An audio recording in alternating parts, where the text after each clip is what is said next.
Is that the magic word? Thank you. Right, so I make places where people learn. Learning, I think, is one of the most fundamentally human things we can do. Learning defines who we are, and it defines who we become, as a person, but also as a society. We learn by looking at the world around us, and by trying to measure it, trying to objectify and quantify it. And by doing that, we understand it, and by understanding it, we can control it. But often, the things that give us the right controls for the things that are really valuable are hidden.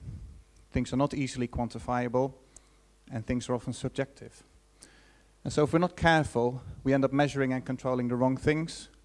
And like a toddler hugging a baby rabbit too tightly while it suffocates, we end up destroying the things we really care about. So a couple of years ago, when the University of Sheffield commissioned the Information Commons, one of the things it tried to do is not to make that mistake. And not to create a building in which we can cram as many as possible students, or which has the most possible PCs in it, just because those are things we can easily measure and easily cost and easily quantify.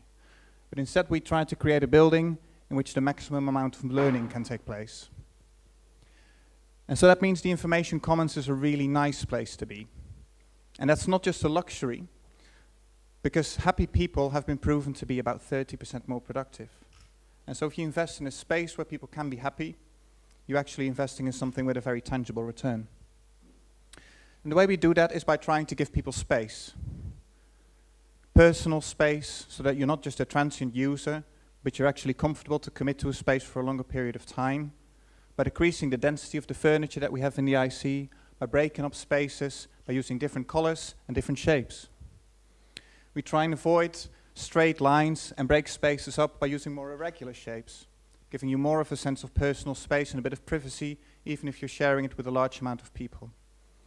All the desk space in the IC is large enough to be a proper workspace and not just to barely cope with your computer so that we can squeeze in a few extra desks.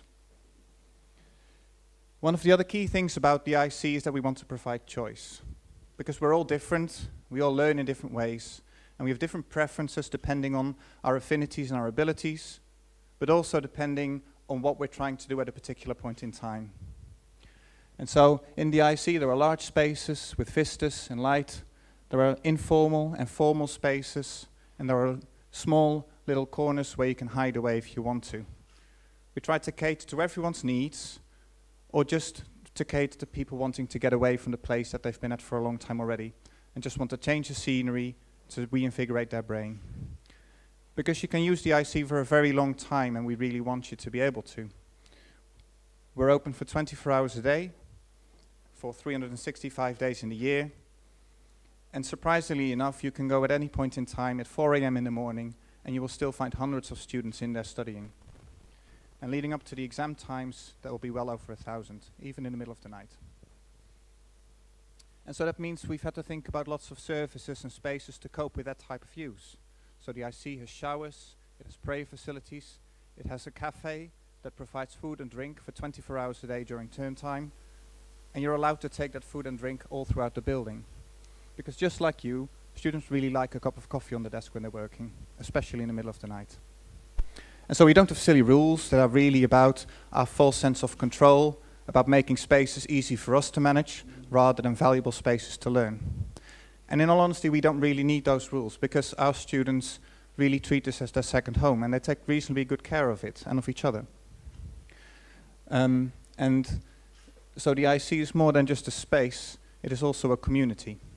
It's a community that we actively promote and support and foster, because that community is really core to our goals. Because I believe that learning is not a solitary activity. And reading a book or reading Wikipedia actually doesn't teach you a lot. And people who advocate things like the end of the university are missing a very crucial thing, which is that learning is social. And knowledge and understanding only really make sense to us in a context, in a social context. And we only really learn to understand and appreciate ideas once we've discussed them with other people, once we've considered their viewpoints and incorporated those into our own. And so we try and provide spaces where students can discuss and debate and collaborate, because fundamentally that is how learning happens.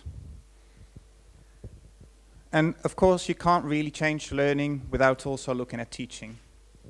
And so we also provide spaces that are innovative teaching spaces with lots of different technologies, as you can see here. And we have staff that are learning technologists and that can help academics to improve the way that they teach, to change their approach from a more didactic knowledge transfer approach to one that is more collaborative and more about debate, discussion, and discursive. But of course, we all have to deal with the reality of budgets. And so I don't have endless money to do this.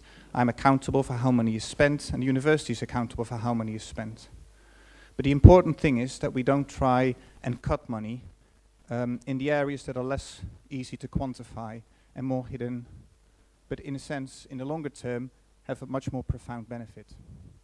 And so what we need to do is to change how we look at space and use space in a different way. And maybe we don't need to distinguish all the time between teaching space and learning space, or maybe even staff working space. Maybe we can start to look at designing spaces, high quality spaces, in a way that they can be used for all those things.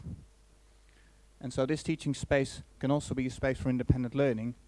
And if I redesign it in a couple of years, maybe also a staff office, but that might be a bit more work culturally. But that means instead of having lots of spaces, each of which we can spend very little money on, we might have a few less that we can actually kit out very, very well.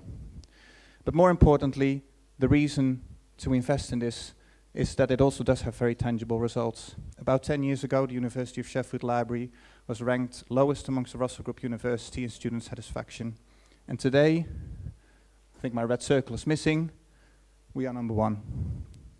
Shared with Oxford University, but I can live with that.